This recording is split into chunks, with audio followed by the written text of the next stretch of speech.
Kita ini nggak pakai apa-apa, saudara. Di mana saja boleh.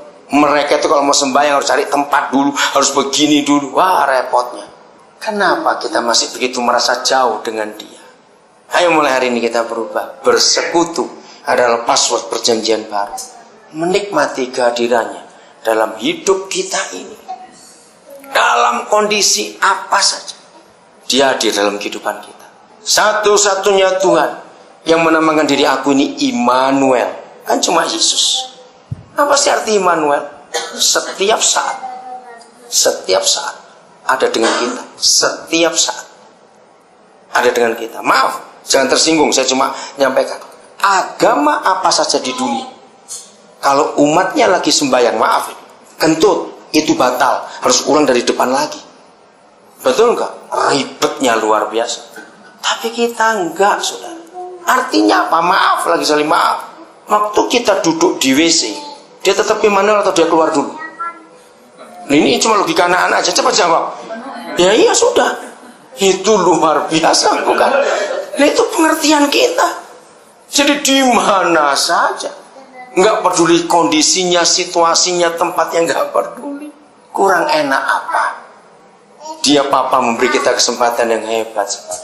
Jam berapa, kapan saja, dalam situasi apa, mau duduk, mau tidur, mau rebah, sudahlah semuanya. Dia hadir dalam hidup kita karena dia Immanuel. Maka kalau kita bisa menghadirkan dia Immanuel setiap saat dalam hidup kita, dimanapun kita bisa bercengkrama, bergurau, ngomong, diskusi, apa saja hadirkan dia. Hidup itu menyenangkan sekali. Saya beri ayat yang terakhir. Bagaimana hubungan kita ini begitu menyenangkan antara Papa dengan anak. Kita buka Injil Matius pasal 7 ayat 7 mulai itu sampai yang ke-11. Ini bagian terakhir. Judulnya apa? Hal pengabulan doa. Nah lihat, doa itu bukan kata-katanya, bukan sikapnya, tapi hati kita. Mintalah, maka akan diberikan kepadamu. Carilah, maka kamu akan mendapat. Ketoklah, maka pintu akan dibukakan bagimu. Karena setiap orang yang meminta menerima, dan setiap orang yang mencari mendapat, dan setiap orang yang mengetok baginya pintu dibukakan. Adakah seorang daripadamu yang memberi batu kepada anaknya jika ia meminta roti? Atau memberi ular jika ia meminta ikan? Jadi, jika kamu yang jahat tahu memberi pemberian yang baik kepada anak-anakmu, apalagi Bapamu yang di surga, ia akan memberikan yang baik kepada mereka yang meminta kepadanya. Saya percaya di Alkitab saudara pasti ada coretannya ayat ini. Tapi saya percaya juga ada cukup banyak orang kecewa juga dengan ayat ini. Ayo, kenapa kok tertawa? Ayo, kenapa saudara bisa tertawa? Saya bilang kecewa juga dengan ayat ini. Karena kok sepertinya Tuhan tuh tipu-tipu. Istilahnya begitu. Nah, karena kita lupa ada kata kunci di ayat ini, saudara. Kata kuncinya ada di ayat 11 bagian terakhir. Ia akan memberikan yang baik. Garis bawahi kata yang baik. Kenapa itu kata kunci buat saya? Dengarkan kalimat ini. Yang baik buat kita belum tentu baik buat Papa di surga. Nah, yang baik buat dia sebagian besar enggak baik buat kita. Lama kejadian sudah, sekarang kemenakan saya itu sudah umur 31 tahun. Waktu itu dia masih kecil, antara umur 4 atau 5 tahun. Saya datang ke rumah kakak saya, itu anak kedua dari kakak saya. Terus dia itu lagi marah kuat. Dan mamanya dipukul. Mami jahat, pukul. Ya pukul anak kecil sih, tapi dengan semangat itu. Saya panggil yang so, kenapa?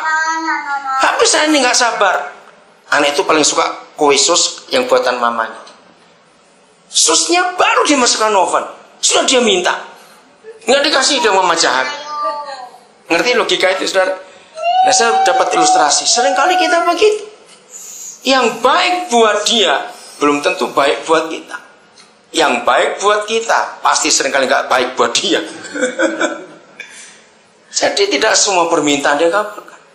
Terus posisikan diri kita di dalam perikop ini. Posisinya penting. Jadilah anak. Jangan jadi Tuhan. Salah satu anak kami di Nabire, dia namanya Venis. Suatu dia SMS. Dia hampir tiap pagi suka SMS. Dari waktu Pentakosta dia SMS bagus sekali. Nah, satu dia SMS begini, dia bagikan kepada banyak orang.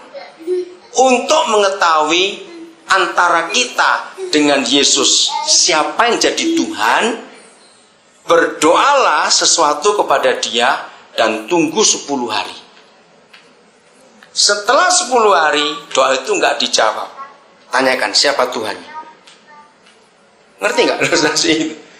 Ya kalau kita marah-marah ya Tuhannya kita. Kalau nggak dijawab doa itu. Betul, saudara? Nah seringkali kita paksa dia.